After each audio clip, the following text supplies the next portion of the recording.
2.5D introduction का part 2। तो part 1 में तुम लोगों ने देखा था कि हमारे भाई ऐश को एक लड़की मिलती है जिसका नाम एडिसा होता है और उसको कॉस्प्ले करना अच्छा लगता है, जिसके लिए वो हमारे भाई से हेल्प मांगती है। फिर एनीमे में आगे ऐश की बचपन की दोस्त मिकारिन की एंट्री होती है जो कि हमारे भाई को पसंद करती है। अब पार्ट 1 की एंडिंग में हम लोगों ने देखा था कि ऐश का क्लब रूम उससे छीनने वाला है क्योंकि 3 साल से क्लब में कोई एक्टिविटी नहीं हुई। अब आगे अब ये तो लड़कियां ऐश को बताती है अगर रूम को बचाना है तो स्टूडेंट काउंसिल प्रेसिडेंट से बात करनी पड़ेगी। अब इसको सुन के ऐश की बत्ती गुल जाती है और एडिसा पूछती गुल जाती है और एडिसा पूछती है ये तेरे सर पे सितारे क्यों चमक रहे हैं, इसलिए इसको मुक्का मार के होश में ले आती है। फिर ऐश बोलता है अब क्या होगा। रिप्लाई में एडिसा बोलती है अगर हमारा रूम गया तो हमारे सामान के साथ क्या होगा, हमारी बुक्स के साथ क्या होगा, क्या हम इन्हें स्कूल की लाइब्रेरी में दे दें। रिप्लाई में ऐश बोलता है अबे हमारा स्कूल हेंटाई मांगा थोड़ी रखता है। खैर अब ये डीमोटिवेट हो जाता है पर एडिसा उसको मोटिवेट करती है और ऐश बोलता है हाँ मैं इस क्लब का प्रेसिडेंट हूँ इसलिए मुझे कुछ करना होगा। अभी स्कूल काउंसिल प्रेसिडेंट से मिलने जाता है और वो बताती है रूम वापस मिल जाएगा लेकिन तुम्हें एक क्लब एडवाइजर चाहिए होगा, मतलब एक टीचर रिपोर्ट भरने के लिए। फिर इस फॉर्म को फिल कर देना और काम हो जाएगा। अब ऐश खुश हो जाता है लेकिन प्रेसिडेंट तुझे क्या लगता है कि हमारे पास मांगा क्लब के लिए कोई टीचर होगा। रिप्लाई में ऐश बोलता है नहीं मुझे तो नहीं लगता।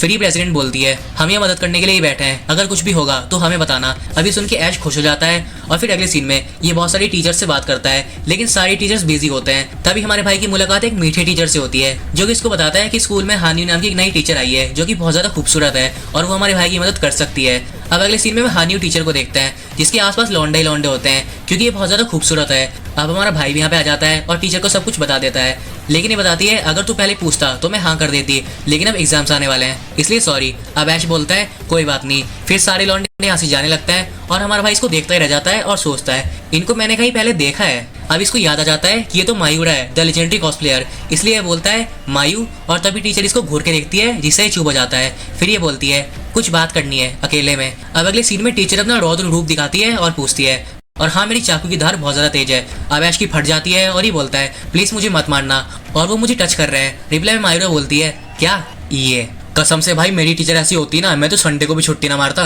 खैर मायूरा बोलती है मजाक छोड़ और जल्दी बता मुझे। अब हमारा भाई इसको सब कुछ बता देता है और ये हैरान हो जाती है और बोलती है क्या तेरा क्लब मांगा के ऊपर है, ये बहुत ज्यादा औसम है और हाँ मैंने एडिसा को पहचान लिया था। अब ऐश मायूरा की मदद मांगता है क्लब को बचाने के लिए लेकिन ये बताती है मैंने कॉस्प्ले छोड़ दिया, मुझे वो बहुत ज्यादा पसंद था लेकिन अब मुझे अपना करियर देखना है इसलिए मैं टीचर बन गई हूँ और मैंने सारे कॉस्प्लेयर दोस्तों को भी पीछे छोड़ दिया इसलिए आई एम सॉरी। अब हमारा भाई यहाँ से निराश होकर जाने लगता है और बोलता है एक छोटी सी दिक्कत है, क्लब वाले रूम में आपकी एल्बम्स पड़ी हुई है जो कि बहुत सारी है इसलिए हम उसको घर नहीं लेके जा सकते। अब इसको सुन के मायूरा की फट जाती है और ये बोलती है अभी तो मुझे ब्लैकमेल कर रहा है। अब हमारा भाई अंदर अंदर सॉरी बोलता है, अब यार क्या करेगा ये और ऑप्शन थोड़ी था। खैर अब अगले सीन में ये मायूरा को रूम में लेके आता है जहाँ पे एडिसा स्वागत के लिए खड़ी होती है जिसको देख के ऐश बोलता है तूने अभी तक चेंज नहीं किया। रिप्लाई में बोलती है मैं चाहती थी कि टीचर से ऐसे ही मिलूं। अब मायूरा इसको देख के पिघल जाती है और एडिसा की कॉस्प्ले की तारीफ करने लगती है, उसको देखने लगती है, चड्डी वड्डी देखने लगती है। तभी एडिसा बोलती है टीचर आपको तो कॉस्प्ले के बारे में बहुत ज्यादा नॉलेज है। रिप्लाई में मायूरा कहती है चल बे वो तो मेरी दोस्त कॉस्प्ले करती है। तभी इसको यहाँ पे इसकी गंदी वाली एल्बम दिख जाती है जिसको ये उठा लेती है और पूछती है ऐश ये सब क्या है, ये हमारे स्कूल का तो नहीं है। रिप्लाई में एडिसा बोलती है ये मेरी फेवरेट एल्बम है और मैं इन्हीं की तरह बनना चाहती हूँ, she is my favourite cosplayer in the world. अभी सुन के मायूरा को झटका लगता है। फिर ये एल्बम लेके यहाँ से चली जाती है और फिर अकेले जमीन पे लौटने लगती है क्योंकि इसको एडिसा बहुत ज़्यादा पसंद आ जाती है इसलिए ये बोलती है मैं उसको कुची कुची करना चाहती हूँ, उसको गले वगैरह लगाना चाहती हूँ। लेकिन अब हमारा भाई खिड़की से इसका मिर्गी का दौरा देख लेता है। फिर मायूरा बोलती है क्या चाहिए तुझे। रिप्लाई में ऐश बोलता है अरे मैंने सब कुछ देख लिया। खैर अब हमारा भाई अब भी हार नहीं मानता। फिर मायूरा बताती है अगर मैं तुम्हारी एडवाइजर बन भी जाऊँ तभी तुम अपना रूम खो दोगे क्योंकि पहले वाले एडवाइजर ने मांगा ट्रॉफी जीती थी और तुम दोनों ने क्या जीता, कुछ भी नहीं। रिपोर्ट भरने के लिए बाबू तुम्हारी क्लब हिस्ट्री बहुत ज्यादा बेकार है। अब इसके रिप्लाई में ऐश बोलता है मैं कुछ ना कुछ कर लूंगा। अब इसका जोश देख के मायूरा मान जाती है लेकिन बदले में एडिसा की एल्बम मांगती है। ओफो फैन बन गई छोरी।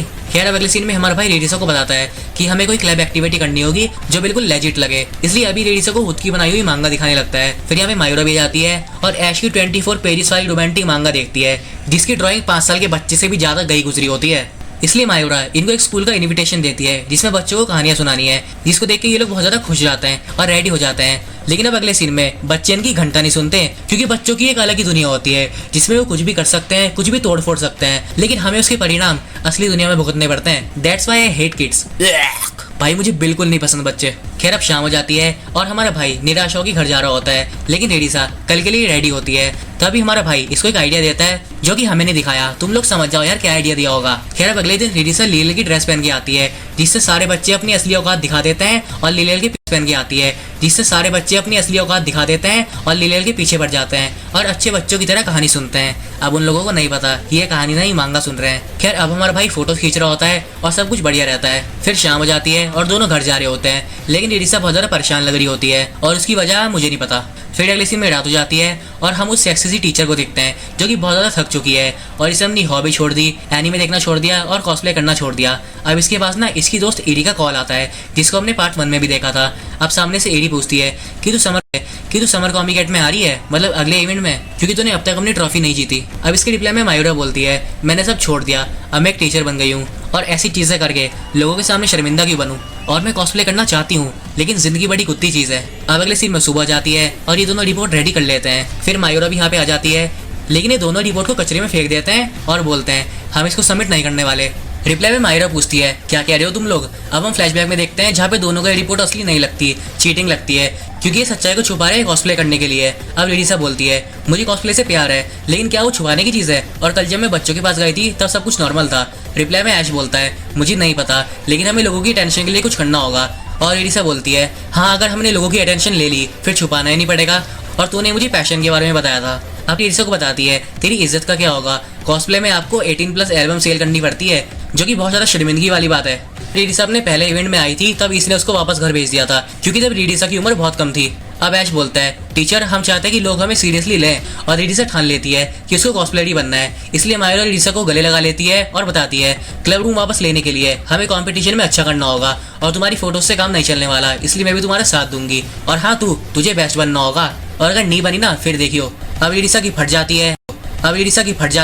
फिर अगले सीन में हमें खूबसूरत लड़की को देखते हैं जो कि एक गेम खरीद रही होती है जिसमें बहुत सारे लड़के होते हैं। अभी लड़की भी एक ओटाकू है जिसको एनीमे बॉयज पसंद है, और इसकी क्रश का नाम है काए, जो कि एक 2D गेम का कैरेक्टर है। खैर अभी ट्रेन में होती है और लोग आपस में बात करने लगते हैं कि इसको शर्म नहीं आ रही क्या, ये कितनी ज्यादा अजीब लड़की है। अब एक छोटी सी लड़की बोलती है कि आपको 2D बॉयज पसंद है। अभी छोटी सी लड़की को घूर के देखती है और बोलती है हे बच्ची I don't like 3D boys. अब इधर ऐश ओगिनो से फोन पे बात करता है और पूछता है कि वो इवेंट में आने वाला है कि नहीं, और हाँ ये आने वाला है, इसलिए हमारा भाई रिलैक्स हो जाता है क्योंकि कोई साथ का हो जाएगा। अब ओगिनो हमारा भाई टेंशन में आ जाता है, और इधर हम देखते हैं कि इस लड़की का नाम नागोमी है जो कि अपने फोटोशूट करवाने आई है, और इसका सपना है दुनिया के सबसे ज्यादा खूबसूरत 2D गर्ल बनना। अबे यार इसकी सोच तो हमारे भाई जैसी है। खैर अब इवेंट वाले दिन ऐश और रेडी से पहुंच जाते हैं, और इस बार हमारा भाई नर्वस होता है और बोलता है इस बार मैं तेरी फोटोज खींच लूंगा क्योंकि पिछली बार मुझे नहीं मिली थी। रिप्लाई में रेडी से बोलती है क्या तू वापस वो मैजिकल वर्ड्स बोलेगा। अब हमारे भाई को शर्म आ जाती है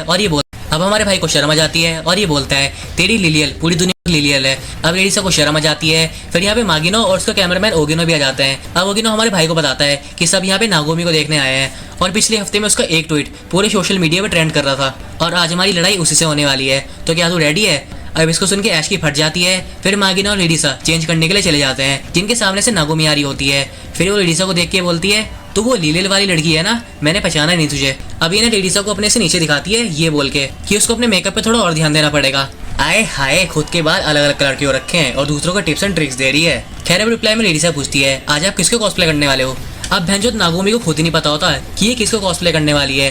नागोमी बोलती है मुझे कॉस्प्ले वगैरह नहीं पसंद, ये तो सिर्फ मैं फेमस होने के लिए कर रही हूँ, और दूसरे लोग भी तो यही करते हैं, ऐसे दिखाते जैसे वो अपनी कॉस्प्ले वाले कैरेक्टर से प्यार करते हैं, लेकिन नहीं, और मैं खुद के लिए नहीं कर रही हूँ, मैं ये इसलिए कर रही हूँ ताकि मैं दुनिया की सबसे ज्यादा खूबसूरत 2D गर्ल बन पाऊँ काई के लिए। अभी रेडिसा को नूब बोल के यहाँ से चली जाती है, और इसकी बातों से रेडिसा को सदमा लग जाता है कि दुनिया में इस प्रकार के भी लोग होते हैं। लेकिन तब भी एक्साइटेड होकर मागिनो को बताती है कि मैं नागोमी से सवाल पूछूंगी, जब उसको कैरेक्टर के बारे में नहीं पता तो वो कॉस्प्ले कैसे करती है। अब मागिनो अंदर अंदर सोचती है रेडिसा बहुत ज्यादा स्वीट है, बस इसको थोड़ा कॉन्फिडेंस चाहिए। खैर अगले सीन में चेंजिंग रूम में सब चेंज कर रहे होते हैं, और ओगिनो ऐश को रूल्स के बारे में समझा रहा होता है, जहाँ पे 2 ब्लॉक्स है ए एंड बी। ए में सिर्फ लिमिटेड लोग जाएंगे जैसे फोटोग्राफर और कॉस्प्लेयर, और बी में ऑडियंस जाएगी, और हमें तब जाना चाहिए जब नागोमी वापस चली जाएगी, लेकिन उसके लिए यहाँ पे ऑडियंस भी होनी चाहिए।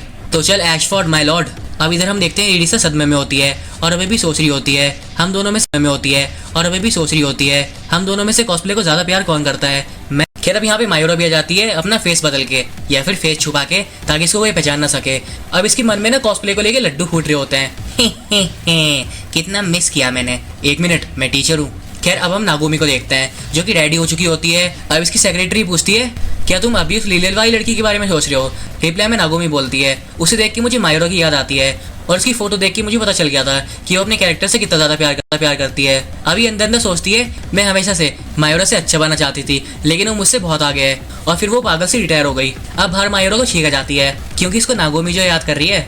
अब नागोमी बताती है रेडिसा में स्किल है, लेकिन वो उसको वेस्ट कर रही है, और देखना एक दिन वो इसी की वजह से पछताएगी। अब इधर रेडिसा अब भी रेडी नहीं होती। फिर इसके पीछे से मागिनो आती है और बोलती है तू अब तक रेडी क्यों नहीं हुई। अब रेडिसा अब भी नागोमी वाली बात को सोच रही होती है कि कॉस्प्ले को कौन ज्यादा प्यार करता है, मैं या फिर नागोमी। अब बाहर ऐश मागिनो से पूछता है लिलियल कहाँ है, और वो बोलती है वो बस एक्स्ट्रा मेकअप कर रही है और लगता है कुछ गलत है, तुझे सही करना होगा ऐश। अब हम देखते हैं कि यहाँ पे ना बहुत ज्यादा भीड़ हो जाती है क्योंकि एंट्री होती है नागोमी की, जिसको देख के हमारा भाई सोचता है ये तो कुछ अलग ही है, क्या हो रहा है इस लड़की का। अब नागोमी भी हमारे भाई को देख लेती है और बोलती है मैंने उसे देखा, मैंने काय को देखा। अब हाँ, इसको लगता है कि हमारा भाई इसका काय है, जो कि वही एनीमे वाला लड़का है। अब इसको लगता है कि इसके प्यार की वजह से काय एनीमे से निकल के असली दुनिया में आ गया है। क्रैक व्रैक है यार ये लड़की। खैर इसको ना जोश चढ़ जाता है और ज्यादा अच्छी परफॉर्मेंस देने का। अब भीड़ बहुत ज्यादा हो जाती है और सब लोग नागोमी की फोटो खींचने लगते हैं। फिर ओगिना बोलता है ब्लॉक ए में इतनी ज्यादा भीड़ हो गई थी कि सबको बाहर आना पड़ गया। अब फोटो खींचते खींचते ब्रेक हो जाता है और मागिनो बोलती है लगता है नागोमी की फोटो खींचने तक का हमें वेट करना पड़ेगा, तभी हमारी बारी आएगी भैया। अब हमारा भाई टेंशन में होता है रेडिसा की वजह से, जिसको देख के मागिनो सोचती है ये कॉन्फिडेंट है क्योंकि रेडिसा सब कुछ टाइम से कर लेगी। अब ऐश की फोन में ना रेडिसा का कॉल आता है और वो बताती है कि उसको उसकी स्कर्ट ही नहीं मिल रही, इसलिए अभी लोग फटाफट रेडिसा के पास आते हैं और मायूरा भी छुप के देख रही होती है। फिर ऐश बोलता है कहीं तूने अपनी स्कर्ट घर पे तो नहीं छोड़ दी। रिप्लाई में रेडिसा बोलती है मैंने अपने बैग में रखी थी और लगता है मुझे कोई अधिकार नहीं है लिलियल बनने का, कॉस्प्ले के लिए मेरा प्यार काफी नहीं है। अभी रोने लगती है। फिर मागिनो बोलती है अरे रेडिसा तू अब भी उसकी बातों पर ध्यान दे रही है, वो गलत थी। रिप्लाई में ऐश बोलता है कुछ हुआ था क्या। अब मागिनो सब कुछ बता देती है। फिर ऐश सोचता है नागोमी की बात से रेडिसा को काफी बुरा लगा होगा। अब मागिनो बोलती है मैंने कहा था ना दिल में जो है बोल देना चाहिए। अभी बोलता है रेडिसा हार मत मान, हमने प्रॉमिस किया था ना कि हम ये साथ करेंगे, देना चाहिए। अभी बोलता है रेडिसा हार मत मान, हमने प्रॉमिस किया था ना कि हम ये साथ करेंगे। अब ये रूम की बात छेड़ने से हिचकिचा रहा होता है। तभी रेडिसा बोलती है अब हमारे रूम का क्या होगा। रिप्लाई में ऐश बोलता है अरे माचू मेरा मतलब बाहर में गया रूम, हम दूसरी रिपोर्ट भर देंगे, और तू कॉस्प्ले से प्यार करती है ठीक है ना। रिप्लाई में रेडिसा बोलती है पर इतना काफी नहीं है। अभी पूरी तरह डिमोटिवेट हो जाती है, पर हमारा भाई इसको बार बार मोटिवेट करता है। पर रेडिसा बोलती है मुझे कॉस्प्ले की जरूरत नहीं है। अब रिप्लाई में ऐश बोलता है फिर तूने पहले क्यों कॉस्प्ले किया था। अब इसको सुन के रेडिसा बोलती है हाँ शायद मुझे नहीं करना चाहिए था। अब ऐश को गुस्सा जाता है। तभी मागिनो बोलती है मैंने कहा था ना दिल में जो है बोल देना चाहिए, लेकिन चुप भी होना पड़ता है। रिप्लाई में हमारा भाई थैंक्स बोलता है और बोलता है ये रेडिसा की दिक्कत है और तुम दोनों फोटो खींच लेना। अब सबके सब यहाँ से चले जाते हैं और रेडिसा अकेली हो जाती है। तभी यहाँ पे मायूरा आती है और रेडिसा को मोटिवेट करती है और अपने बचपन की बात बताती है कि इसका स्कूल में कोई दोस्त नहीं था, इसको कॉस्प्ले पसंद था, पर कोई भी इसकी बात को नहीं समझता था। लेकिन तभी मायूरा को मोटिवेट किया उसकी एक टीचर ने। अभी अंदर अंदर सोचने लगती है कि टीचिंग इसके लिए एक स्टेबल करियर ऑप्शन था, लेकिन चलो मैंने अपने सपनों को फॉलो तो किया। अब ये बोलती है अगर तू कॉस्प्ले नहीं कर रही तो ठीक है, फिर मेरे यहाँ पे कोई काम नहीं है। और मायूरा भी यहाँ से चली जाती है और रेडिसा अकेले बैठ के सोचती है मैंने सबको डिसअपॉइंट कर दिया, ऐश को, मायूरा टीचर को, सबको। अब अगले सीन में हम देखते हैं हमारा भाई रेडिसा की स्कर्ट ढूंढने की कोशिश कर रहा है और सारी लड़कियों से पूछता है अपना बैग चेक करने के लिए। तभी फ्लैशबैक में हम देखते हैं हमारे भाई ने बोला था ये रेडिसा की दिक्कत है और मेरी भी, इसलिए मैं स्कर्ट ढूंढ के रहूंगा। अब आगे ना बोलती है ऐश कितना स्वीट है, मुझे जलन हो रही है। खैर अब हम अगले सीन में क्या देखते हैं कि मायूरा अपनी कॉस्प्ले ड्रेस में रेडिसा के सामने आ जाती है उसको मोटिवेट करने के लिए, और भाई साहब क्या माल लगती है, मेरा मतलब सुंदर लगती है, बहुत ज़्यादा खूबसूरत लगती है। यार तुम समझ जाओ ना, मुंह से निकल जाता है मेरे कभी कभी। अब रेडिसा मायूरा को देख के शॉक हो जाती है और पूछती है आपने कॉस्प्ले करना क्यों चुना था। रिप्लाई में मायूरा बोलती है मुझे नहीं पता, देख मैं कुछ अलग करना चाहती थी, मैं कभी खुद के लिए करती हूँ और कभी लगता है कि मेरी ड्यूटी है। अभी रेडिसा को गले लगा लेती है और बोलती है और अभी मैं कॉस्प्ले तेरी मदद करने के लिए कर रही हूँ। अब ये सुन के रेडिसा रोने लगती है और मायूरा बोलती है तुझे पता है तूने आज मुझे एक लेसन दिया है, और कॉस्प्ले मैं इसलिए भी करती हूँ क्योंकि मेरा दिल करता है, तो बता क्या तू करेगी कॉस्प्ले। रिप्लाई में रेडिसा बोलती है हाँ बिल्कुल। अब हम देखते कि हमारा भाई भागते भागते आ रहा होता है और ये फाइनली रेडिसा की स्कर्ट ढूंढ लेता है जो कि एक लड़की ने गलती से अपने बैग में डाल दी थी, इसलिए वो माफी मांगती है। लेकिन ऐश बोलता है कोई बात नहीं। अभी रेडिसा को कॉस्प्ले पहनने को बोलता है और दूसरों की बातों पर ध्यान देने से मना करता है और बताता है तू लिलियन नहीं है, तू है रेडिसा अवानो। अब ये सुन के रेडिसा रोने लगती है और ये भैंचोद क्या एनिमेशन है, ये साला डर और लग रहा है इसे देख के, ऐसा लग रहा है गुस्से में है।